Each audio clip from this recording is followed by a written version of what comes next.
Today we're going to talk about construction business card ideas.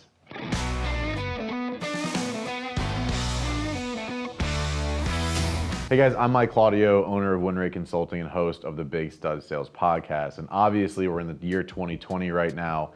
And do you need a business card or not? And there's a lot of different ways to go about it. There's a lot of different options. You know, honestly, my opinion is it's not as important as it used to be, but it still is valuable to have.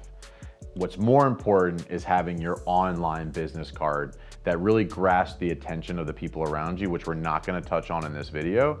But ultimately, what should your business card look like? First off, what should be on the card? And in my opinion, less is more. When I see the business cards that have like every service you've ever offered in your business, it really convolutes the message. You don't want to have very in-depth and busy photos or backgrounds. Make it simple to see and understand. It should be your name, your position, your phone number, your email address, and potentially, and I'd say your website would be great.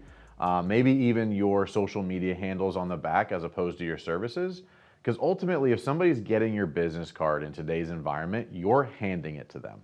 So they already have an idea of what you do and how you do and those sort of things. So I don't think you need to have too much information. This is not a billboard. This is not an ad. It is strictly a, hey, here's the best way to get in touch with me. So make it easy to see, easy to understand, and make it something that's enjoyable to look at. It's also important to think about how often you're giving business cards out.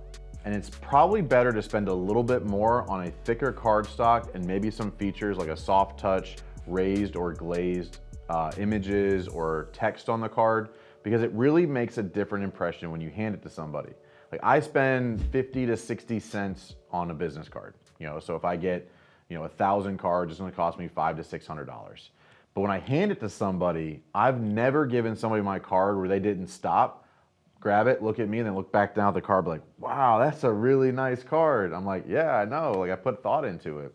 So don't be afraid to spend a little bit more. I use moo.com, M-O-O.com. They have a lot of features. They make it really easy to use, really easy to design, but spend a little more. Like, don't be afraid to make that business card be part of your overall client experience. You want to impress them from the beginning. And when they realize you spend a little bit of extra time, a little bit of extra money on your business card, it just starts to lay the groundwork that you are different. You have attention to detail. You're somebody who cares about the little things without saying, I'm someone who cares about the little things. I think it's also important to make sure that your business card matches your brand, colors, images, logos. I've seen people try and get ultra creative with their business card, and I think it diminishes the overall brand awareness, because you want it to be something that when they look at it, without actually reading it, they know whose it is because they're used to seeing your brand. Maybe your network a lot, maybe your shirt has your logo, your trucks have your logo. So be mindful of the color scheme. Don't just go with some generic picture or something that you see online, or go to Vistaprint and say, oh, I like the one that looks like blueprints. Like I get the concept and I know why you're doing that, but when you don't have congruency between your brand, you hurt your ability to have better brand awareness. So think about that as you're going in to develop your business card. Try and make it match your brand. It can be playful, it can be joyful, it can be direct, it can be serious. Whatever you're putting out online and in person and in your branding, make sure your business card matches that, because it does matter.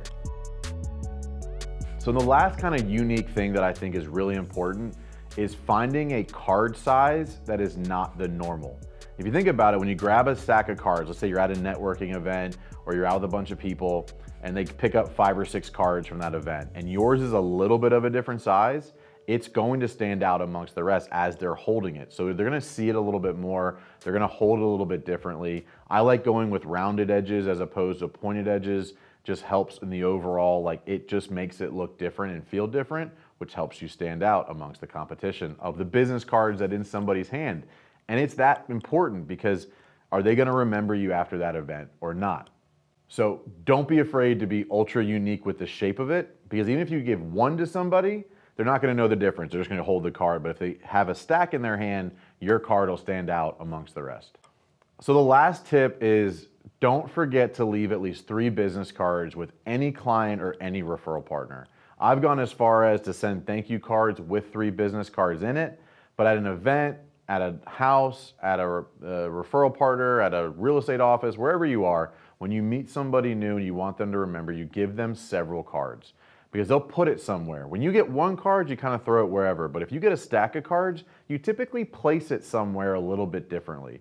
So when you give them a handful of cards, let's say 3 to 5 or 5 to 10, if somebody's really that important, they're more likely to store those cards as opposed to just throw it in with the rest. And it gives them the ability to take one of those cards, keep one, and give others out, which helps you spread your brand awareness. So those are some of the best tips and practices I've used when developing business cards over the years. I think you can benefit from some of these, and if you already have a business card, don't go throw them out. Just start to plan differently for the next one. But I'm Mike Claudio, owner of WinRate Consulting, and I hope you win fast and win often.